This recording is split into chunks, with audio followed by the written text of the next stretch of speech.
días, Buen día, senador. ¿cómo le va?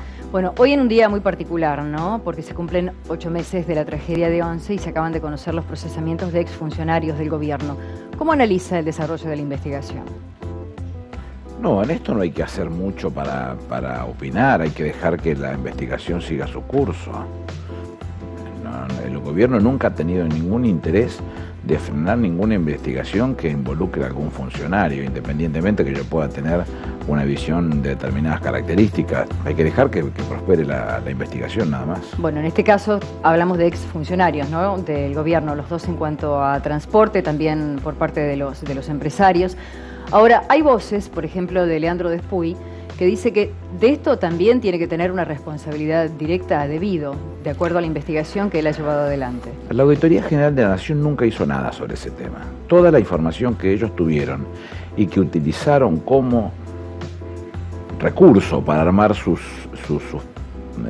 presentaciones o sus informes, todas eran informaciones de la CNRT.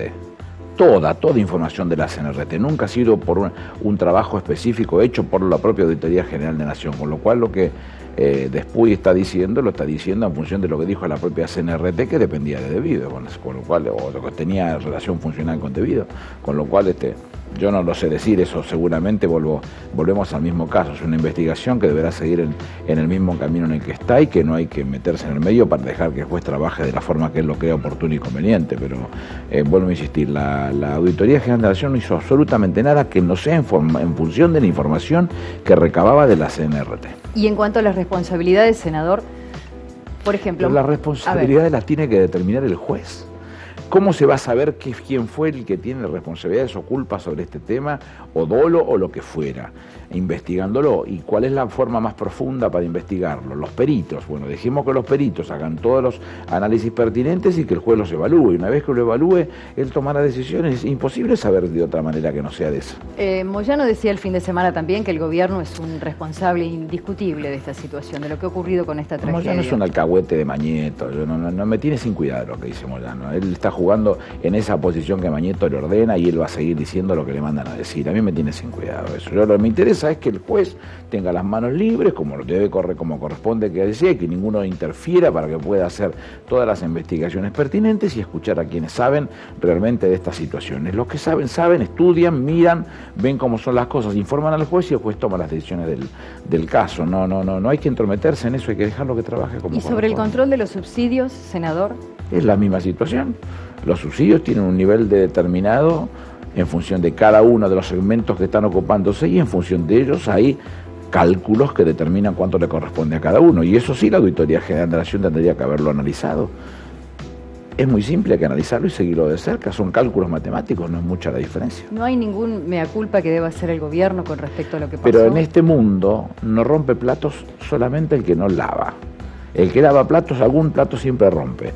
Seguramente el gobierno lava tantos platos que alguno seguramente va a romper, y si corresponde que haga su mea culpa, lo deberá hacer, ¿por qué no? Si acá nadie está negándose. Pero ¿cómo se determina si realmente es el gobierno el responsable? A través de las investigaciones que esté llevando a la práctica el juez, y hay que dejarlo que actúe en consecuencia. Vamos a pasar a la actividad en el Congreso esta semana, con mucha, por cierto, y uno de los temas tiene que ver directamente con usted, el proyecto para que los chicos de 16 años, a partir de los 16, puedan votar. Ya hay media sanción y lo va a tratar ahora diputados. Todavía hay algunas voces, senador, que se escuchan con respecto a que los chicos de 16 aún son muy maleables y que es fácil manejarlos. Me parece que eso es una de las estupideces más grandes que he escuchado en mi vida. Vuelvo a insistir, y yo en el informe, como miembro informante y autor del proyecto, lo he explicado en el recinto. En 1899, 1901, 1912, el general Roca ya planteaba que había que hacer una nueva ley de comicios. Esa ley ratificaba a los 18 años. En 1910, el 2 de octubre, en la casa del diputado nacional Manuel Paz, ya el presidente electo, que era Roque Sáenz Peña, concerta 2 reuniones, una con Figueroa Alcorta, que era el presidente en ejercicio, y otra con el caudillo de la oposición, que era Hipólito Yrigoyen, y pactan, Roque Sáenz Peña necesitaba sacarlo de la vía revolucionaria de Hipólito Yrigoyen y lo mete en la política, es decir, ¿qué hacemos nosotros para que usted deje la vía revolucionaria y participe de las elecciones? Y lo que Hipólito Yrigoyen le pide es una ley de comicios transparente, lo que hoy conocemos como ley Sáenz Peña, el 88-71 de febrero de 1912, y lo que exige es que se haga un padrón, lo que llamaban en ese momento de enrolamiento para la conscripción, digamos, que se enrolaba a todos y ese padrón servía para votar, no se olvide que el voto era masculino únicamente, y se cumple con esos pasos y se va avanzando. ¿Qué decía la ley Saspeña en su artículo 1? Decía que podían votar aquellos que tuvieran 18 años de edad. Roque Saspeña no quería esto. ¿Por qué razón?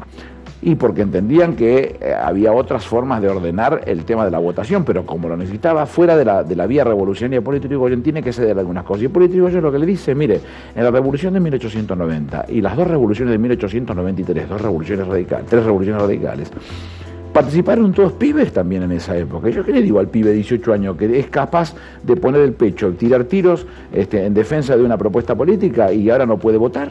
Esto es lo que sostenía Hipólito Yrigoyen. 1912, hace 100 años.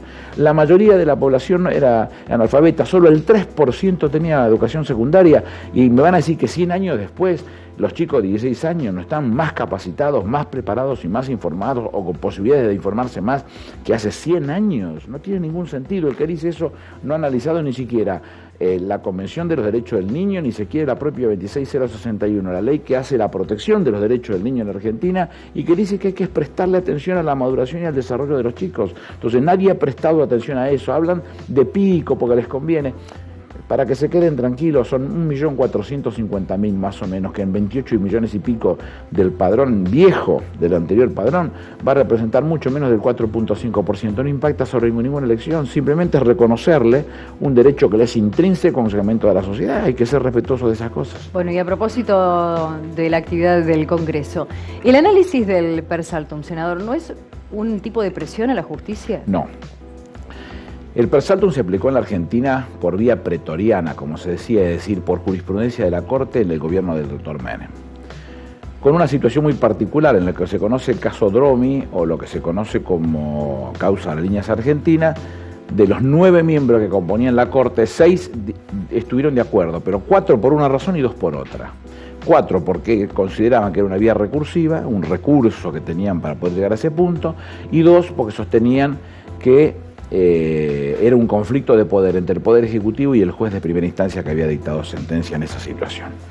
La realidad es que hay un otro voto, el del doctor Fay, que es el que dice, a mi criterio, él abre la puerta realmente de la verdadera discusión. Fay, ¿qué dice? Si yo busco un antecedente anterior, por ejemplo, el de la Corte Suprema de Justicia de los Estados Unidos, lo aplicó a fines del siglo XIX y se consolida en 1925, pero lo aplicó sobre una ley de procedimiento ya establecida, no por una decisión pretoriana de la Corte.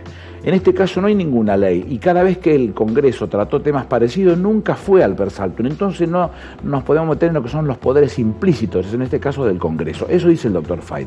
Y en algún momento 4 ministros de los 9 terminan pensando lo mismo, que son Bossert, Belluccio y Petracchi, los 4 junto a Fay. Entonces, ¿a qué estamos yendo en este punto? El artículo 117 de nuestra Constitución dice que hay 2 vías por llegar a la Corte. Una por las demandas originarias que lo establece la ley y la otra por la apelada, digamos, por apelación. Y eso dice que tendrá que ejercerse en función de las reglas y excepciones que prescriba el Congreso. Esa es la vía que hay que utilizar. Mire, el doctor Alfonsín en 1987 envió un proyecto para regularlo esto. En el año 2004, con proyectos del senador Agúndez, le voy a contar los que no son de mi propio partido. El senador Agúndez, que era del radicalismo de San Luis, el senador Moro, que era del radicalismo del Chaco, la senadora Escudero, que se viene es peronista, es disidente, de Salta. Todos ellos trabajaron en esta propuesta porque entendían que había que regularlo en función de lo que dice el artículo 117, y se sacó dictamen en el 2004. Entonces tú dices, ¿por qué no avanzaron y sacaron la ley en ese momento? Es porque estaba en plena discusión la renovación de la Corte. En una Corte que usted no cree o no le tiene respeto, dejar una herramienta de esta característica no es criterioso, pero una vez que la Corte fue renovada y contamos con una Corte de esta característica, como dice Néstor Sagüez, un constitucionalista rosarino no peronista, él dice, ¿cómo tiene poder político el tercer poder de la República? Y cuando tiene respeto por parte de la sociedad y respeto de sus pares, del poder legislativo y del poder ejecutivo.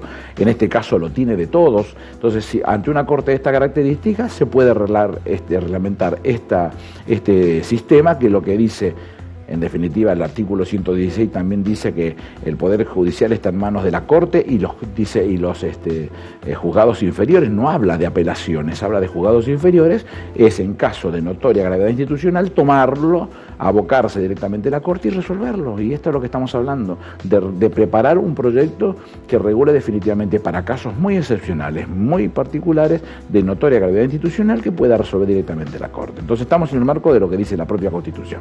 Gracias por la visita, senador. Seguimos.